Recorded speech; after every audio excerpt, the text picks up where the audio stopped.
Hi, this is Anselm Rosario, founder of Wastewise Trust, now an entrepreneur trying to find the solution to problems facing my city. This short video film, Laments of Laminate in a Trash Trail, is a story of multi-layered laminates found in waste streams. But the story needs to have a context, and the context is my city. Bangalore is one of the fastest growing city in India. While urban growth and industrialization brought in laurels to the city, drove its economic engine to maximum, it also pushed one so-called garden city into a garbage dump. Currently, the city generates nearly 5,000 tons of garbage every day. For a long time, the city followed conventional approach of collecting and transporting waste from its core and dumping it outside on the periphery. But this is not to be. The villagers living close to the dump sites began to protest, and their voices, grievances snowballed into campaigns and rallies that rattled the entire system. As a consequence, the Pollution Control Board ordered closure of dump sites. In the absence of place to dump, the service provider refused to lift the garbage, and the garbage on the street began to rot and stink. The helpless citizens approached the courts, and the courts asked local authorities to perform or cease to be.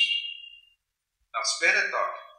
As the city has not done enough to address the garbage issue, Bangalore has a long history of civil society groups, NGOs and environmentalists working in cooperation with local authorities to find integrated solution to mounting problem of urbanization and subsequent garbage generation. The progress has been steady, but did not bring about that desirable change. The city has realized for itself the only way it can do better management of solid waste is to follow the standard hierarchy, segregate at source, reduce as much as possible, recycle through proper channels, and dispose the rejects through planned landfills. Garbage crisis drove the city to issue a public notice, a law governing solid waste handling, first of its kind to segregate and deliver waste in appropriate time and at specific days of the week by all generators. The other is the establishment of material recovery facility to retrieve and pull out dry recyclables out of the waste stream. Currently, several of these material recovery facilities are in operation in the city. This is where our story of laminates begins. Bangalore city has a huge number of waste pickers with a robust system of waste collection, and the number roughly estimated at 20,000 in the city. In the past 1 year, lot of work has been done among these waste collectors. They are formed into a citywide organization called Hasirudala, meaning Green Force, and the city has issued to them an identity card to make their work legitimate. The city has also a chain of scrap shops and junk dealers who buy waste materials from the collectors and supply to small and medium-sized recycling industries located in and around the city. While paper, plastic, metal, glass goes through traditional ways of retrieval and recycling, there are products in the waste stream, predominantly packaging materials, that do not get channelized through regular recycling routes.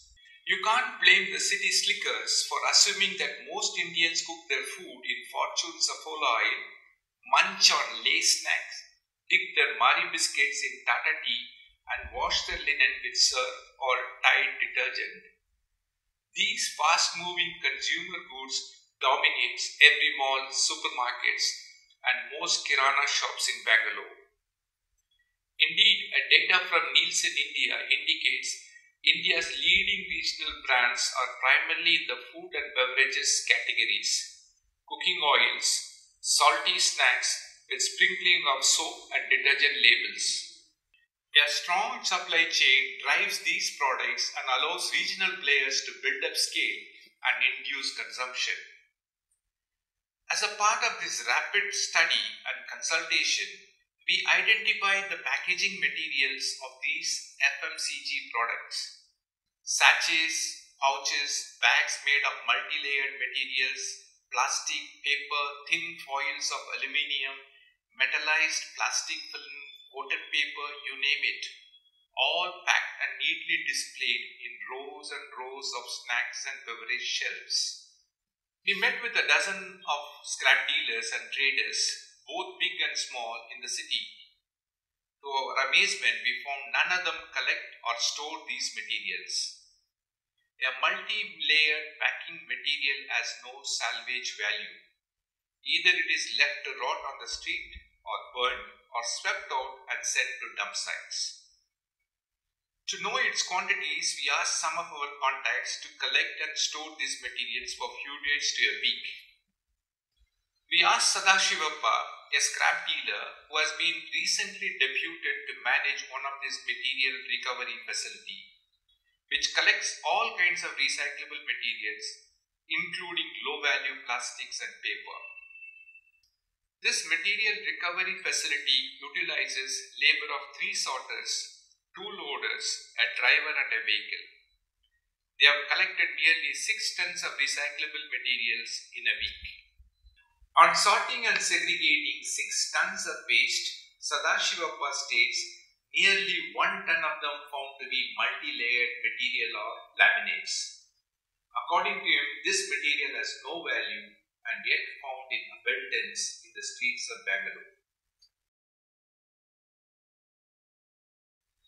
We asked Santosh, another entrepreneur who operates Wastewise Trust administered material recovery facility. Santosh feels that if there is a value put on these materials and if there are absorption points, these materials could be kept out of waste stream. According to him, pricing will help in recovery, create job, route the money back into economy, conserve natural resources and preserve the environment. Now, how about that? The informal sector is willing to pick this material and also help in disposal. We asked Mr. Ullas Parleter, Director Geocycle Business of Associated Cement Company. According to him, the best way to dispose these forms of waste is to burn it in cement kilns. Co-processing is an established technology and burning waste in cement kilns is a routine thing in India. In the cement kilns, the temperature goes as high as 2000 degrees Celsius and everything is destroyed. Co-processing actually helps the cement companies to reduce their fuel cost. So our crying over laminate story ends with option to leave it as it is in the waste stream or send it to the dump site and forget about it. Eventually, someone will wake up and he will knock the doors of the court or establish proper mechanisms and disposal option that will help in recovery and safe disposal. This is our part of the story. What about yours? May we explore together best possibilities. This is Anselm Rosario signing off for Wastewise.